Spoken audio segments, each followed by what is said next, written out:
कौन लोग मुस्लिम विरोधी नारे लगा रहे हैं? किसने अधिकार दे दिया कि आप इस्लाम के विरोधी नारे लगाएंगे? और हमने एक वीडियो देखा जहां पर वो गोपाल मिश्रा जिसकी हत्या हुई, उसकी हत्या किसने की अभी तक साफ नहीं हो पाया। उसकी हत्या भी इन लोगों ने की है, जिससे क्योंकि ये लोग सांप्रदायिक सद्भाव को बिगाड़ना चाहते हैं। अपने कार्यकर्ताओं, एकाध कार्यकर्ता को मार देते हैं, उसके बाद हिंदू मुस्लिम का दंगा करते हैं जिससे इनको राजनीतिक फायदा हो पाए। बहराइच में क्या हुआ? बहराइच में जो दुर्गा यात्रा निकाली गई मूर्ति लेकर के, उसमें कौन लोग शामिल थे? भारतीय जनता पार्टी के लोग शामिल थे, उसमें कोई हिंदू नहीं था। उस यात्रा में कोई हिंदू था ही नहीं, और भाजपा के लोगों को तो मैं हिंदू मानता ही नहीं हूं, क्योंकि वो सांप्रदायिक लोग हैं। दोस्तों, उत्तर प्रदेश की बहराइच जिले की घटना लगातार चर्चा का विषय बने हुए है। बहराइच घटना को लेकर लगातार हमारे लोगों से बातचीत हो रही थी, लेकिन उस पर केंद्रीय मंत्री गिरिराज सिंह का कहना है कि ये घटना का पीछे अखिलेश यादव और राहुल गांधी का हाथ है। बातचीत करने का प्रयास करेंगे। बहराइच की घटना तो सुना होगा, पूरा बहराइच कहीं ना कहीं हिंसा में डूबा हुआ है। उस पर केंद्रीय मंत्री गिरिराज सिंह कह रहे हैं कि इस घटना के पीछे अखिलेश यादव और राहुल गांधी का हाथ है। आज जहां तक बहराइच की है, बहराइच में क्या हुआ? बहराइच में जो दुर्गा यात्रा निकाली गई मूर्ति लेकर के, उसमें कौन लोग शामिल थे? भारतीय जनता पार्टी के लोग शामिल थे, उसमें कोई हिंदू नहीं था। उस यात्रा में कोई हिंदू था ही नहीं, और भाजपा के लोगों को तो मैं हिंदू मानता ही नहीं हूं, क्योंकि वो सांप्रदायिक लोग हैं। हिंदू वही है जो दूसरे हिंदू धर्म से भी मोहब्बत करे और दूसरे धर्म से मोहब्बत भी करे। मैं खुद हिंदू हूं, मुझसे बड़ा हिंदू कौन है? मुझसे बड़ा हिंदू कौन है बताइए? हम लोग तो डॉक्टर राम मनोहर लोहिया के रास्ते पर चलने वाले लोग हैं, हम समाजवादी लोग हैं। और हमारे नेता डॉक्टर राम मनोहर लोहिया रामायण मेला लगवाया करते थे चित्रकूट में। आप बताइए, हम लोगों से बड़ा कोई हिंदू है? ये वो लोग हैं जो पाखंडी हैं, ये धर्म का सम्मान नहीं करते, ये सिर्फ और सिर्फ दूसरे धर्म से नफरत करते हैं, और दूसरे धर्म से नफरत करके दलितों पिछड़ों को ये निशाना बनाते हैं, और दलितों पिछड़ों को इस तरीके की यात्राओं में शामिल करके, रैलियों में, धार्मिक रैलियों में शामिल करके उनको मानसिक रूप से गुलाम बना रहे हैं। और वो जो यात्रा बहराइच में यात्रा निकल रही थी, ये मेरा सीधा आरोप भारतीय जनता पार्टी पर है कि उसमें कोई भी हिंदू नहीं था, क्योंकि जो हिंदू की परिभाषा हमें पता है, हिंदू वही है जो अपने धर्म के साथ साथ दूसरे धर्म का भी सम्मान करे, वो सहिष्णु हो और वो सर्वधर्म समभाव की बात करता हो। और भारतीय जनता पार्टी के लोग नफरत करने वाले लोग हैं, ये सांप्रदायिक लोग। गिरिराज सिंह तो ये कह रहे हैं कि अखिलेश यादव के डीएनए में हिंदू विरोधी है। नहीं, गिरिराज सिंह क्या है? केंद्रीय मंत्री हैं। अरे इस देश का संविधान है, इस देश का संविधान तो नहीं है गिरिराज सिंह। आप लोगों को हिंदू विरोधी भाजपा क्यों कहती है? मैं तो कह रहा हूँ भाजपा संविधान विरोधी है। आप बताइए, आप पत्रकार हैं, आप धर्म को पहले प्रायोरिटी देंगे कि संविधान को देंगे? बताइए आप। संविधान को देंगे ना, भाजपा के लोग भी देंगे। अभी जब सरकार बनी और उसके पहले क्या इनके भारतीय जनता पार्टी के ऊपर पूरा आरोप लगा कि संविधान विरोधी है, क्योंकि इन लोगों ने 400 पार का नारा दिया था, और इन लोगों ने, इनके कई नेताओं ने यह बयान दिया था कि हमें 400 पार इसलिए चाहिए, हमें इस देश का संविधान बदलना। इस देश के जो बाबा साहब डॉक्टर भीमराव अंबेडकर ने संविधान दिया, जिस संविधान ने इस देश के दलितों को, इस देश के पिछड़ों को, इस देश के मुसलमानों को, इस देश के अल्पसंख्यकों को, आदिवासियों को और इस देश की आधी आबादी महिलाओं को जो अधिकार मिले, वो बाबा साहब डॉक्टर अंबेडकर के संविधान से मिले। ये उस संविधान को बदलना चाहते थे, लेकिन इस देश की जनता और उत्तर प्रदेश की जनता ने क्या किया?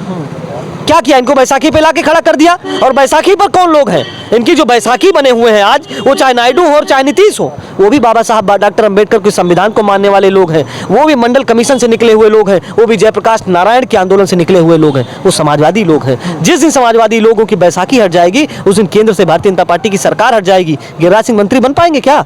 नहीं बन पाएंगे। और बहराइच की जो घटना हुई है वो निंदनीय है, वो मुख्यमंत्री योगी आदित्यनाथ के नकारेपन की वजह से हुई है। उनकी पुलिस के सामने कई वीडियो सामने आए, आप भी पत्रकार हैं, आप जानते हैं, हजारों की संख्या में लाठी डंडा तलवार और भाला लेकर के कौन लोग दौड़ रहे हैं? कौन लोग मुस्लिम विरोधी नारे लगा रहे हैं? किसने अधिकार दे दिया कि आप इस्लाम के विरोधी नारे लगाएंगे? और हमने एक वीडियो देखा जहां पर वो गोपाल मिश्रा जिसकी हत्या हुई, उसकी हत्या किसने की अभी तक साफ नहीं हो पाया। उसकी हत्या भी इन लोगों ने की है, जिससे क्योंकि ये लोग सांप्रदायिक सद्भाव को बिगाड़ना चाहते हैं। अपने कार्यकर्ताओं, एकाध कार्यकर्ता को मार देते हैं, उसके बाद हिंदू मुस्लिम का दंगा करते हैं जिससे इनको राजनीतिक फायदा हो पाए। और आप देख रहे हैं कि उत्तर प्रदेश में उपचुनाव है और इनकी हालात कैसे हैं। आप सोचिए कि मिल्कीपुर में चुनाव नहीं करा पा रहे हैं, क्यों? अयोध्या जो राम का स्थान माना जाता है और राम की ठेकेदारी भाजपा करती है, वहां पे चुनाव नहीं करा पा रहे हैं, नहीं करा पा रहे हैं, क्योंकि ये कमजोर हैं और ये पूरी तरीके से नाकारे साबित हो चुके हैं। बहराइच की घटना मुख्यमंत्री के नाकारेपन का उदाहरण है और मुख्यमंत्री को नैतिकता के आधार पर इस्तीफा दे देना चाहिए। घटना को लेकर जब उनका अंतिम यात्रा निकाली गई तो उसमें तो वहाँ लाठी डंडा लेकर लोग क्यों चल रहे थे? क्या कोई लड़ाई झगड़ा होने का प्लान था? कैसे क्या था? नहीं, आप ये बताइए कि शव यात्रा किसके आदेश पर निकाली गई? लखनऊ में आप 10 लोग एक जगह खड़े नहीं हो सकते। आप खड़े होकर के नारा लगा दीजिए, सरकार विरोधी नारा लगा दीजिए, किसी तरीके की पुलिस आकर के आपको घेर लेगी, पकड़ लेगी। हजारों की संख्या में लाठी, डंडे, भाले, बल्लम, पिस्टल लेकर के कौन लोग घूम रहे थे? आम में उनके पुलिस भी थी। आम जनमानस को क्या फर्क पड़ता है? आम जनमानस घर में बैठ करके अपने बच्चों के पढ़ाई के लिए, अपने बुजुर्ग माँ बाप की दवाई के लिए वो व्यवस्था में लगा हुआ है। वो भारतीय जनता पार्टी के पेडेड वर्कर हैं, वो पैसा देकर के भेजे गए लोग हैं जो लाठी डंडा लेकर के दौड़ रहे हैं। उन्हें मुकदमे की परवाह नहीं है, उन्हें कानून की परवाह नहीं है, उन्हें जेल की सलाखों की परवाह नहीं है, क्योंकि उनको पता है कि उनके पीछे कौन खड़ा है। उनके पीछे सबसे बड़े उत्तर प्रदेश के अपराधी मुख्यमंत्री योगी आदित्यनाथ खड़े हैं। उनका बर्दाश्त उनको है, उनका हाथ उनके साथ है, इसलिए वो लोग इस तरीके का काम कर रहे हैं और पुलिस के सामने हो रहा है। मैं तो देख रहा हूं कि जो डीजी लॉ एंड ऑर्डर हैं वो पिस्टल लेकर के दौड़ रहे हैं और किस तरीके की गाली दे रहे हैं, क्या कह रहे हैं? पकड़ो सालों को। मतलब ये उत्तर प्रदेश की पुलिस का एक बहुत बड़ा अधिकारी जिसके हाथ में कानून व्यवस्था संभालने की जिम्मेदारी है, वो गालियां देकर के बात कर रहा है। वो किसको धमकी देना चाहते हैं? आप लॉ एंड ऑर्डर को मेंटेन नहीं कर पा रहे हैं, कानून व्यवस्था सुधार नहीं पा रहे, लोगों को सुरक्षा नहीं दे पा रहे हैं और आप गालियां दे रहे हैं। क्या संदेश जा रहा है बताइए? आम जनमानस में क्या संदेश देना चाहते हैं? भारत के और उत्तर प्रदेश की जो छवि आपने पूरे विश्व में बनाई है वो एक दंगाई की बना दी है, सांप्रदायिक की बना दी है और ये छवि इस देश को बहुत नुकसान कर रही है। सीटों पर उपचुनाव है, खैर अब तो 9 सीटों पर रह गया है। बहराइच घटना से बीजेपी को फायदा हो गया, नुकसान हो? नहीं, बिल्कुल। भाई जब इस देश में दंगे हुए हैं, फायदा किसको हुआ है? आप 84 से उठा करके देख लीजिए। 84 में जो दंगा हुआ था, सिख दंगा हुआ, उसमें किसको फायदा हुआ? उसके बाद क्या हुआ? 84 के बाद भाजपा को फायदा हुआ ना। 84 में 2 सांसद थे बीजेपी के, उसके बाद से बीजेपी बढ़ती चली गई और उसके बाद जब राम मंदिर का आंदोलन 90 के दशक में 1990, 92, 93 का जो दौर रहा, जो अयोध्या में जिस तरीके से विश्व हिंदू परिषद और भारतीय जनता पार्टी के कार्यकर्ताओं ने धर्म के नाम पर नंगा नाच किया, भगवान के नाम पर वहां नंगा नाच किया, दलितों पिछड़ों को मोहरा बना करके, दलित पिछड़े समाज के नेताओं को आगे करके किस तरीके से इन लोगों ने अन्याय किया वहां पर, किस तरीके से जिस मस्जिद को इस देश के संविधान ने बरकरार रखा था, इस देश की न्यायपालिका ने कहा था कि इस मस्जिद को कोई हाथ नहीं लगाएगा, अगर इस मस्जिद को कोई हाथ लगा देगा तो हम उस उत्तर प्रदेश की सरकार को बर्खास्त कर देंगे। और उस समय के तत्कालीन मुख्यमंत्री कल्याण सिंह ने तत्कालीन मुख्यमंत्री कल्याण सिंह ने इस्तीफा दे दिया क्योंकि वो सरकार नहीं चला पा रहे थे। उनके ऊपर भारतीय जनता पार्टी का दबाव था कि आप किसी भी तरीके से मस्जिद को ध्वस्त करिए, लेकिन हमारे नेता माननीय मुलायम सिंह यादव जब मुख्यमंत्री बने और उनके कार्यकाल में जब इन आतताइयों और दंगाइयों ने, भारतीय जनता पार्टी के दंगाइयों ने विश्व हिंदू परिषद के नेतृत्व में जब उस पर हमला किया, तो हमारे देश के संविधान को बचाने के लिए, इस न्यायपालिका के आदेश को सुरक्षित रखने के लिए हमारे नेता मुलायम सिंह यादव जी ने अपनी 56 इंच की चौड़ी छाती को सामने करते हुए इस देश के मुसलमान जो आज इस देश की मिट्टी में भरोसा करते हैं, इस देश के संविधान में भरोसा करते हैं, उन लोगों का भरोसे का क्या होता?